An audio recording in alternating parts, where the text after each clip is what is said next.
Assalamualaikum warahmatullahi wabarakatuh. Perkenalkan, nama saya Quran Muajalin Mahmud Muda dengan NIM 101270053 selaku moderator proyek kali ini yang berjudul penentuan ukuran partikel.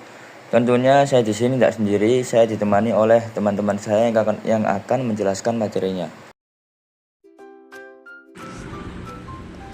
Mikromeretik merupakan ilmu yang mempelajari tentang ilmu dan teknologi partikel kecil. Pengetahuan dan pengendalian ukuran serta kisaran ukuran partikel sangat penting dalam bidang farmasi. Secara klinik, ukuran partikel suatu obat dapat mempengaruhi pelepasannya dari bentuk-bentuk sediaan yang diberikan secara oral, parenteral, rektal, dan topikal. Formulasi yang berhasil dari suspensi, emulsi, dan tablet dari segi kestabilan fisik dan respon farmakologis juga bergantung pada ukuran partikel yang dicapai dari produk itu. Dalam bidang pembuatan tablet dan kapsul, pengendalian ukuran partikel sangat penting sekali dalam mencapai sifat aliran yang diperlukan dan pencampuran yang benar dari granul dan serbuk.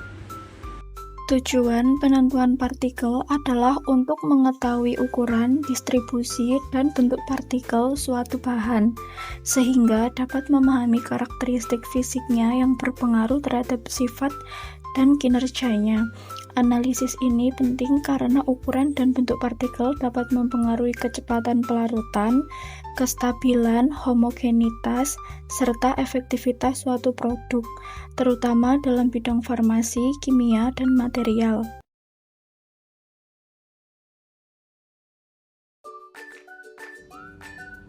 Timbang bobot masing-masing pengayak serta ban penampung yang akan digunakan. Kemudian, tuangkan granul ke dalam pengayak dan nyalakan alat penggetar. Untuk susunannya, diameter lubang terbesar diletakkan di atas dan ban penampung di bawah. Kemudian, timbang bobot masing-masing pengayak beserta granul.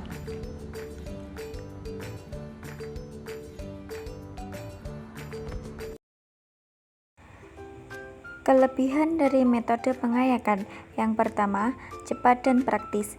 Prosesnya relatif cepat, terutama jika menggunakan alat pengayak mekanik dan mudah dilakukan. Yang kedua, sederhana. Prosesnya tidak rumit dan tidak memerlukan keahlian khusus yang tinggi. Yang ketiga, biaya relatif rendah. Peralatan yang dibutuhkan atau set ayakan dan pengayak mekanik umumnya lebih terjangkau dibandingkan beberapa metode penentuan ukuran partikel lainnya. Yang keempat, dapat mengetahui distribusi ukuran. Dapat menghasilkan data distribusi ukuran partikel secara berkelompok atau fraksi dari yang paling kecil hingga yang paling besar. Sedangkan kekurangan metode pengayakan, yang pertama, batasan ukuran partikel.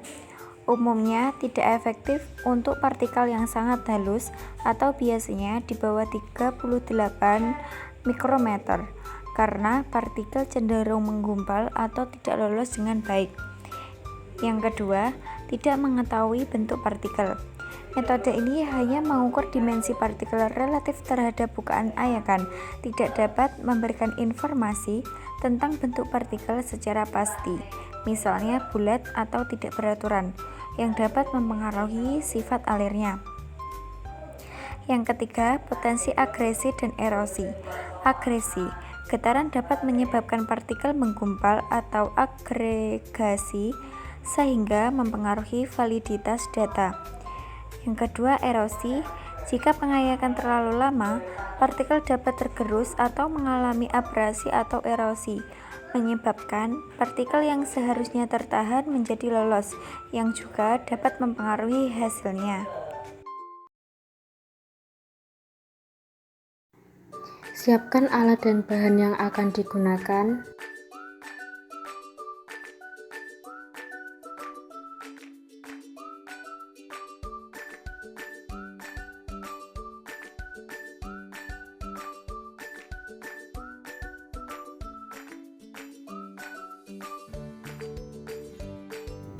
Ambil 1 tetes larutan suspensi, Teteskan di atas objek gelas, lalu tutup perlahan menggunakan cover glass.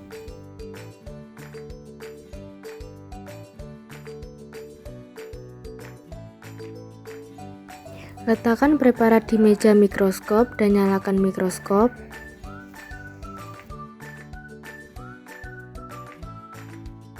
Amati dengan perbesaran yang sesuai hingga partikel terlihat jelas.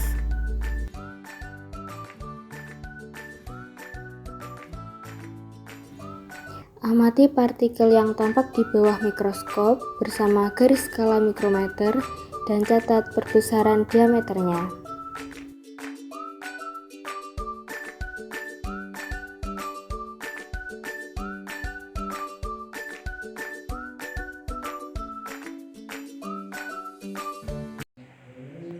Kelebihan dan kekurangan metode mikroskopis. Kelebihan metode mikroskopis yang pertama, penentuan bentuk partikel. Pengamat dapat menentukan dan mengamati bentuk partikel secara langsung yang tidak mungkin dilakukan dengan metode seperti pengayakan. Kedua, rentang ukuran luas. Cocok untuk partikel yang sangat halus seperti dalam sediaan emulsi dan suspensi yang mungkin terlalu kecil untuk metode pengayakan konvensional. Ketiga, pengukuran individual.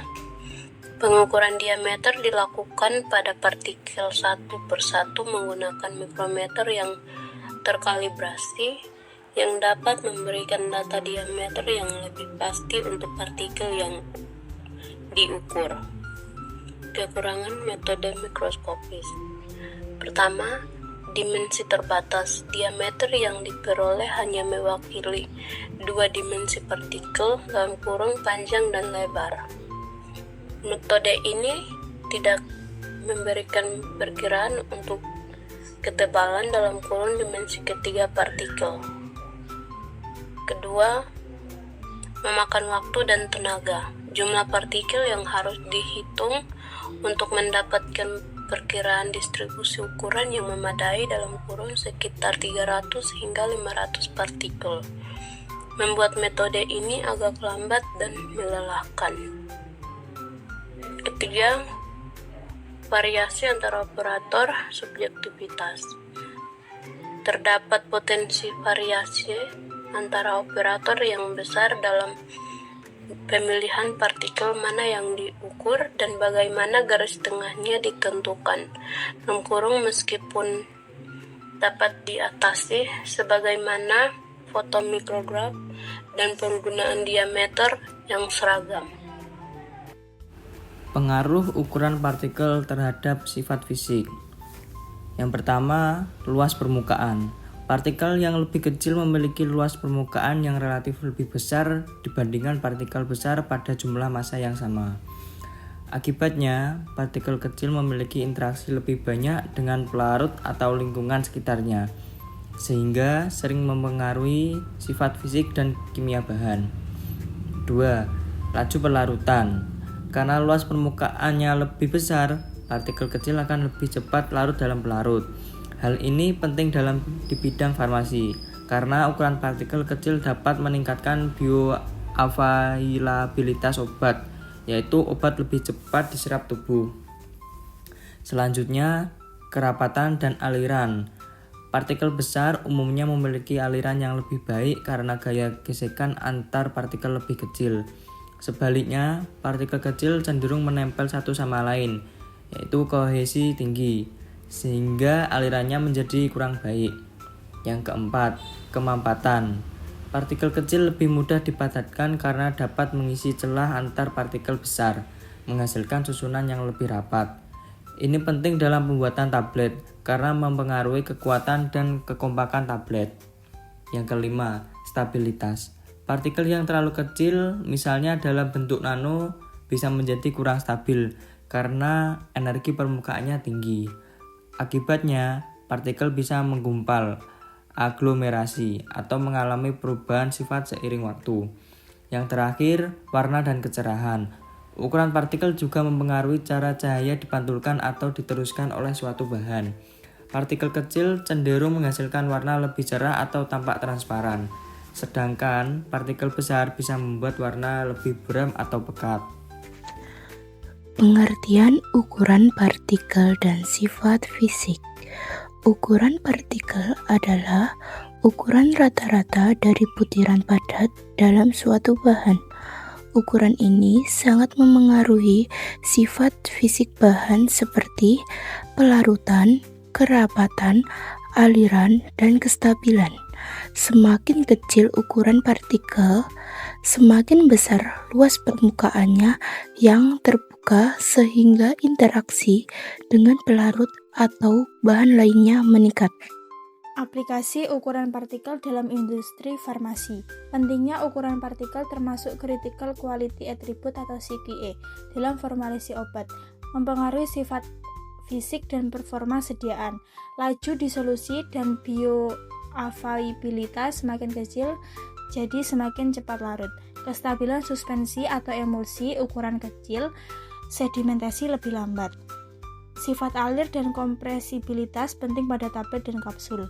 Lokasi deposisi inhalasi, ukuran aerodinamik menentukan tempat kerja obat. Contoh aplikasinya, jenis sediaan peran ukuran partikel. Tablet dan kapsul meningkatkan homogenitas campuran dan kelarutan. Suspensi dan emulsi menentukan kestabilan fisik dan tekstur. Aerosol atau inhaler menentukan lokasi deposisi obat di paru.